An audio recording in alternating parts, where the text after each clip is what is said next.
Setelah kemarin Abu Janda memberikan pernyataan, apakah muslim-muslim di Indonesia itu tidak malu ketika mereka ini melaknat Syiah, bahkan sampai mengatakan Syiah bukan Islam? Sekarang mereka memuja-muji Syiah Rafidhah Iran. Gimana ya perasaan aktivis muslim di sini? Ternyata yang berani lawan Israel itu Syiah yang mereka musuhi selama ini. Saking bencinya mereka sama Iran, mereka sampai laknat Syiah itu bukan Islam katanya. Sekarang mereka bersorak gembira banggain Iran yang biasanya mereka laknat. Sebenarnya mereka pada punya malu gak sih? Ya, ini adalah pernyataan dari Abu Janda. Dan setelah itu viral, muncul videonya Felix Yao yang menyatakan bahwa Iran dengan Israel itu bestie. Apa yang dilakukan oleh Iran itu bukan dalam rangka membela Palestina, tetapi dalam rangka perang saudara. Dan setelah hal itu terjadi, klarifikasi. Felix Yao memberikan klarifikasi. Felix Yao mengklarifikasi pernyataan tersebut, namun tanpa menarik kata-katanya, tapi menghapus videonya. Ya, tidak menarik kata-kata yang telah terucap, tapi menghapus videonya yang sudah terpublik. Katanya begitu. Saya tidak mau mencari tahu. Entah videonya benar dihapus atau bagaimana, saya tidak mau cari tahu. Yang penting pernyataannya sudah terpublik. Dan setelah ada klarifikasi dari Felix Yao, Abu Janda merespon. 2 hari ini ada videonya Felix Yao yang viral. Tahu nggak, di video itu intinya Felix Yao dia bilang gini. Intinya di video itu Felix Yao mengajak agar jemaatnya dan seluruh penonton videonya tidak usah percaya sama Iran. Gak usah percaya sama Iran lah, Iran gak bisa percaya. Iran itu sobatnya Israel.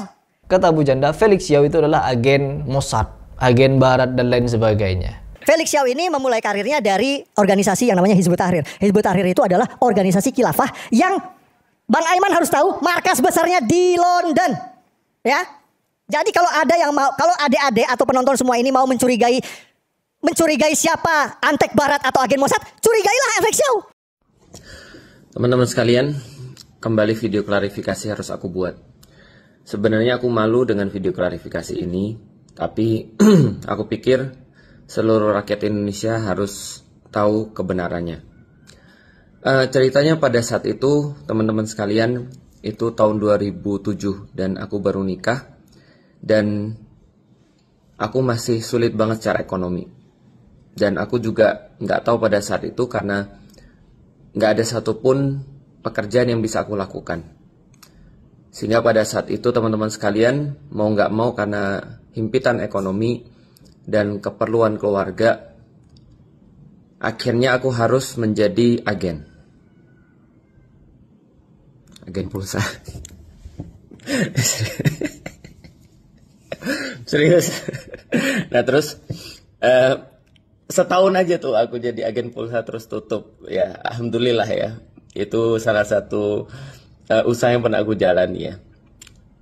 Tapi karena aku ingin mengharumkan nama keluarga dan aku ingin agar keluarga aku nggak malu, aku tidak pernah putus asa untuk menjadi agen.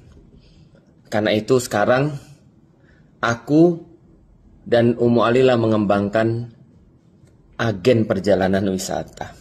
Ketika kita berpikir bahwa seorang Felix Yao ketika memberikan klarifikasi akan membuat pikiran orang itu berubah, akan membuat pikiran orang terbuka lagi untuk kembali pada persatuan, memerdekakan Palestina, pembebasan Al-Quds. Namun pada kenyataannya mereka semakin menjadi-jadi memuja-muji Iran. Dan saya ingin mengajak kalian berpikir bahwa di Indonesia ini banyak Habib-Habib yang sudah tampil di media mengaku bahwa diri mereka adalah Syiah. Ada beberapa dan sudah sering saya posting beberapa video mereka, cuplikan-cuplikan pernyataan mereka. Rata-rata Habib Syiah yang saya posting di video saya. Rata-rata orang-orang Syiah ini adalah Habib yang saya posting di video saya. Mereka sekarang sudah tidak takut lagi teman-teman. Tidak seperti dulu. Kalau dulu kan mereka sembunyi-sembunyi dalam mengajarkan Syiahnya. Oh sekarang mereka tampil di video di Aceh. Kemarin melakukan ritual-ritual Asyura yang pukul-pukul dada itu teman-teman. Mereka sudah berani seperti itu. Dan bahkan ada Habib-Habib mengaku diri mereka Syiah dan keluar-keluar di media sosial. Sudah gak takut mereka. Husain Ja'far Al-Haddar, Syiah Tulen, lahir dari keluarga Syiah, menempuh pendidikan di di pondok pesantren Syiah. Dia buat klarifikasi bahwa dirinya bukan Syiah, lalu mepet ke Habib-Habib. Ya memang, ya sudah biarlah mepet-mepet seperti itu. Tapi jejak digital tidak bisa berbohong kalau dirinya adalah Syiah. Saya sebut Habib Syiah, Habib Syiah, Habib Syiah, agar banyak orang mikir. Tapi yang ada apa? Membenci saya teman-teman. Kalian belum tahu bahayanya Syiah. Kalian belum tahu betapa konyolnya ajaran Syiah. Karena mereka terlihat seperti moderat, fleksibel dalam beragama, jadi banyak disenangi oleh kaum muda yang ingin menikmati kesenangan dunia. Tapi bagi pemuda yang ingin mencari kebenaran, mereka akan memfilter dari ajaran-ajaran sedemikian ini. Apalagi kalau kita berbicara masalah akidah, semakin jauh ajaran mereka, teman-teman. Dan perhatikan baik-baik, orang seperti Habib-Habib yang sudah terindikasi Syiah, mereka sekarang sudah tidak akan takut lagi untuk menyembunyikan kesyiahannya. Karena Syiah sekarang di mata dunia seolah-olah Islam yang benar, dan Islam di Mekah Madinah seolah salah. Padahal Islam di Mekah Madinah menggaungkan perdamaian, bukan menggaungkan perang. Ya, bukan. Tapi yang terjadi sekarang, Syiah sudah mulai menunjukkan taqiyahnya. Ya, tidak boleh lupa, teman-teman. Kalian tidak boleh lupa atas pembantaian dilakukan oleh orang Syiah di negeri Syam, bahwa itu tidak bisa dimaafkan hanya dengan fakta yang kita bisa lihat sekarang. Mereka seolah-olah membela Palestina. No, mereka tidak membela Palestina. Mereka berperang dengan kepentingannya sendiri. Asal kalian tahu. Dan di pembahasan seperti ini, orang-orang yang menganggap Syiah pahlawan, Syiah bug heroes, adalah orang-orang yang sejatinya mereka tidak paham tentang jejak sejarah orang-orang Syiah. Mereka hanya melihat apa yang terjadi sekarang. Balik lagi kepada Abu Janda. Entah Abu Janda ini paham tentang apa yang dilakukan oleh Syiah atau tidak, intinya dia ini adalah buzzer, teman-teman. Yang dimana orang seperti ini bukan berpihak pada kebenaran, tapi berpihak pada kontroversial. Apa yang kontroversial, dia nimbrung di situ. Agar apa? Agar menjadi perhatian publik. Dan kita harus memberikan edukasi tentang hal seperti ini, agar orang-orang awam semakin membentengi diri mereka dari syubhat mereka ataupun takiyah mereka. Selamat berpikir. Dan kita akan tetap suarakan betapa bahayanya Syiah. Politik doang, politik dari zaman ke zaman nusuk dari belakang kok Syiah. Antum tahu Pak, di kitab mereka sendiri yang bunuh Husain siapa? Sunnah atau Syiah? Syiah Pak, Syiatul Husain.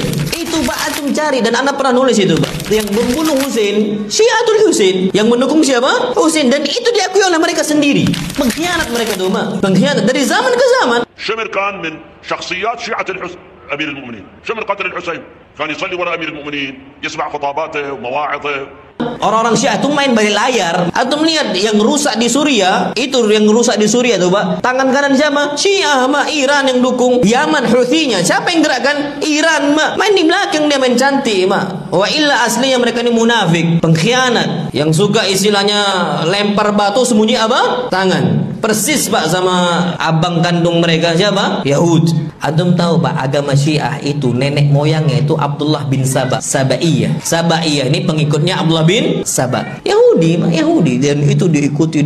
Sekarang lagi tengkar. Oh Ustaz, kalau seandainya satu akidah gimana bisa tengkar? Lah abang adiknya bisa tengkar kok. Itu sebelum Masehi sudah mulai Pak. Yahudi sama Yahudi saling nyari kekuasaan. Bisa terjadi Pak peperangan. Apalagi abang sama apa? Adik. Abang adik ini saling tujab, bisa kok rebutan harta waris. Saling apa? Saling cucu, saling bunuh. Bisa Pak itu saling bunuh.